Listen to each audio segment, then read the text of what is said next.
तुमच्या पोर्टफोलिओमध्ये TCS, Infosys, SLTech, Wipro यासारख्या इतरही IT सेक्टरच्या कंपन्या असतील तर पुढची 6 मिनिटं तुमच्यासाठी खूप महत्त्वाचे ठरणार आहेत. कारण आज मी तुम्हाला असा एक प्रश्न विचारणार आहे ज्याचं उत्तर कदाचित तुमच्या पुढच्या 5 ते 10 वर्षाच्या इन्व्हेस्टमेंटवर खूप मोठा फरक करू शकतं. कल्पना करा, तुम्ही 10 लाख रुपये IT सेक्टरमध्ये गुंतवले आहेत आणि अचानक तुमचे शेअर्स 20, 25 किंवा अगदी 30% खाली येत आहेत. तुम्ही काय कराल? विकाल की आणखी खरेदी कराल? कारण सध्या मोठे इन्व्हेस्टर्स नेमकं हेच करत आहेत. एकीकडे रिटेल इन्व्हेस्टर्स घाबरत आहेत तर दुसरीकडे काही मोठे फंड शांतपणे मोठे मोठे पोझिशन्स क्रिएट करत आहेत. पण प्रश्न असा आहे की त्यांना असं काय दिसतंय जे सर्वसामान्य इन्व्हेस्टर्सला दिसत नाहीये. आणि आजच्या व्हिडिओच्या शेवटी मी तुम्हाला हे पण सांगणार आहे, जर समजा माझ्याकडे काही अमाऊंट असेल तर मी IT सेक्टरमध्ये गुंतवणूक करेल का नाही. आणि म्हणून हा व्हिडिओ तुम्ही शेवटपर्यंत बघा, कारण आजचा IT क्रॅश हा खूप सारा इम्पॉर्टंट आहे ज्यांना चांगल्या अपॉर्च्युनिटी शोधायचे.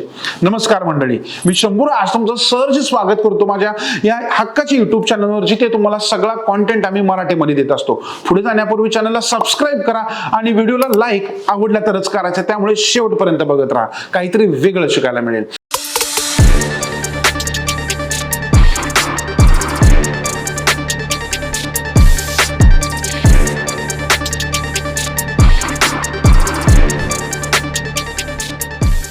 चला सुरुवातीला एक धक्कादायक गोष्टीपासून सुरुवात करूया. गेल्या काही महिन्यात आणि अक्षरशः आजही IT सेक्टर मधील कित्येक कंपन्या 20 ते 30% खाली आलेल्या आहेत. जवळपास इथे जर गोष्ट बघायला गेली तर क्रॅशची कंडिशन तयार झाली आहे.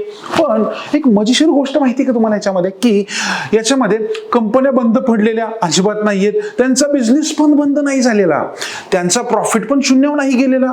मग शेअर्स का पडतोय? खरं कारण भारतात नाहीये मित्रांनो, तर हजारो किलोमीटर दूर अमेरिकेत आहे. तर तुम्ही म्हणाल अरे हो आम्हालाही माहिती, पण थांबा, ही गोष्ट तुम्हाला माहित नाहीये. कारण जगातील एक मोठी IT कंपनी ह्याचं एक रिझन ठरली आहे आजच्या कंडिशनला, जिचं नाव आहे ॲक्सेंचर. मग तुम्ही म्हणाल अरे ॲक्सेंचर मध्ये असं काय? लक्ष देऊ नये का? आता ॲक्सेंचर जेव्हा भविष्यातील ग्रोथ बाबत एक सावध भूमिका घेत आहे तेव्हा जगभरातील इन्व्हेस्टर्स थोडे अलर्ट होतात. कारण ॲक्सेंचर ही जगभरामध्ये मोठ्या प्रमाणात बिझनेस करणारी IT कंपनी आहे. आणि ॲक्सेंचर फक्त एक कंपनी नाहीये, तर ती संपूर्ण IT इंडस्ट्रीसाठी एक इंडिकेटर पण मानला जातो. आणि इथूनच सुरू होती खरी गोष्ट. होय, भारतीय IT कंपनीचा सगळ्यात मोठा ग्राहक कोण आहे? भारत सरकार? भारतीय कंपन्या? अजिबात नाही मित्रांनो, त्यांचा मोठा ग्राहक आहे अमेरिका. आता जेव्हा अमेरिकेतील मोठ्या कंपन्या टेक्नॉलॉजीवर खर्च करतात तेव्हा काय होतं? TCS, इन्फोसिस, SLTech यासारख्या कित्येक कंपन्या, आता ह्यांची नावं फक्त एक स्टडी पर्पजने घेतो, लक्षात ठेवा, या कंपन्यांचे शेअर्स वाढत असतात. आणि जेव्हा त्या खर्च कमी करतात तेव्हा आपल्या IT कंपन्यांवर दबाव येतो. पण हे फक्त अर्धच सत्य आहे. होय मित्रांनो, आता ॲक्सेंचर पुढे सगळं हे झालंय, ॲक्सेंचरचा शेअर्स पण पडलेला आहे. पण पुढचा एक महत्वाचा शब्द आहे AI.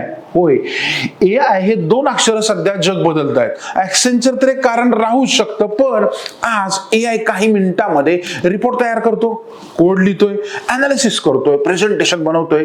म्हणून ऍक्च्युअली इन्व्हेस्टर्स घाबरले जिथं खुश व्हायला पाहिजे तिथे. कारण AI एका व्यक्तीचं काम 5 पट वेगाने करत असेल तर IT कंपनीजला पूर्वीसारखे हजारो लोकांची गरज राहील का हो?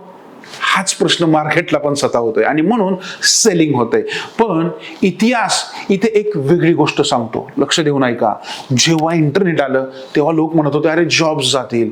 जेव्हा क्लाउड आलं तेव्हा लोक म्हणाले IT सेक्टर संपेल. जेव्हा ऑटोमेशन आलं तेव्हा लोक म्हणाले माणसाची गरज राहणार नाहीये. पण प्रत्येक वेळी काय झालं?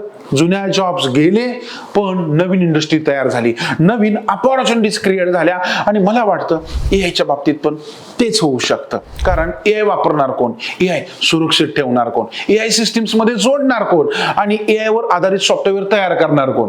पुन्हा IT कंपनीज, पुन्हा एक्सपर्ट लोक. आणि म्हणूनच काही स्मार्ट इन्व्हेस्टर्स घाबरत नाहीत तर ते बदल पाहत आहेत. आणि या सगळ्यामध्ये आजच्या काळात फक्त शेअर मार्केट समजून घेणं पण पुरेसं नाहीये, बरोबर? तर AIचा वापर करून मार्केट रिसर्च आणि स्टॉक अनालिसिस करणं पण तेवढंच महत्वाचं झालंय. आणि म्हणून आम्ही स्वतः एक stock market with AI program program पण घेऊन आलोय, ज्याच्यामध्ये इन्व्हेस्टर्स आणि ट्रेडर्सला एआयचा स्मार्ट वापर करायला आम्ही शिकवतो. आणि तुम्हालाही जर शिकायचं असेल तर एआयचा वापर करून आम्ही स्वतः कसं शेअर मार्केटमध्ये एक चांगलं अनालिस्ट बनू शकतो, एक एक्सपर्ट बनू शकतो, तर आजच तुम्ही हे शिकण्यासाठी 880-280-90-90 ला संपर्क करा. पुन्हा मी आपल्या मेन मुद्द्याकडे येतो. मित्रांनो, आता पाहूया की आयटी सेक्टरसाठी ही एआय रिव्होल्यूशनची संधी ठरू शकते का. लक्षात ठेवा, आता एक सगळ्यात महत्वाचा प्रश्न, बरोबर, की आज आयटी सेक्टरमध्ये अपॉर्च्युनिटी आहे का, स्वतःला विचारा.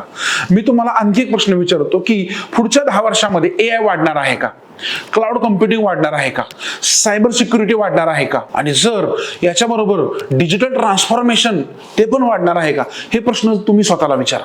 उत्तर जर हो असेल तर एक गोष्ट लक्षात ठेवा, आयटी सेक्टर संपणार नाहीये, तो बदलणार आहे. आणि प्रत्येक बदलात काही कंपन्या हरतात, मागे पडतात, काळाच्या पडद्याआड जातात, तर काही कंपन्या नवीन इतिहास घडवतात, नवीन मार्केटमध्ये येतात.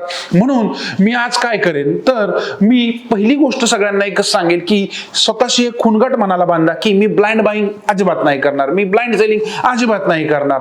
आपल्याला क्वालिटी कंपनीजवर लक्ष ठेवणं गरजेचं आहे, आपल्याला ग्रोथवर लक्ष ठेवणं गरजेचं आहे, आपल्याला एआय अडॉप्टेशन केलं पाहिजे आणि करेक्शन मध्ये अपॉर्च्युनिटी शोधल्या पाहिजेत. कारण मार्केटमध्ये सर्वात जास्त पैसा फिअर मध्ये तयार होतो आणि तो युफोरियामध्ये बुक होतो. आता मला कमेंट मध्ये एक नक्की गोष्ट सांगा की हे जे आपण सध्याच्या कंडिशनला बघितलं की का मार्केट पडलं, काय कंडिशन आयटी सेक्टरमध्ये होत आहेत, तर याच्यासाठी एक गोष्ट नाहीये, याच्या मागे कित्येक गोष्टी आहेत ज्या पॉझिटिव्ह पण आहेत आणि निगेटिव्ह पण आहेत. पण हे सगळं ऐकत असताना तुमच्या पोर्टफोलिओमध्ये काही आयटी कंपन्या आहेत का, जसं की TCS, Infosys, HCL tech, Wipro.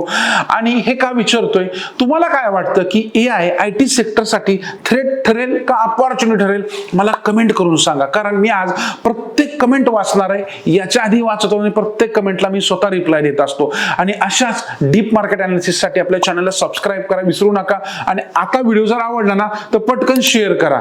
मी शंभूराज खामकर भेटेल पुढच्या असंच इंटरेस्टिंग व्हिडिओमध्ये. तोपर्यंत धन्यवाद.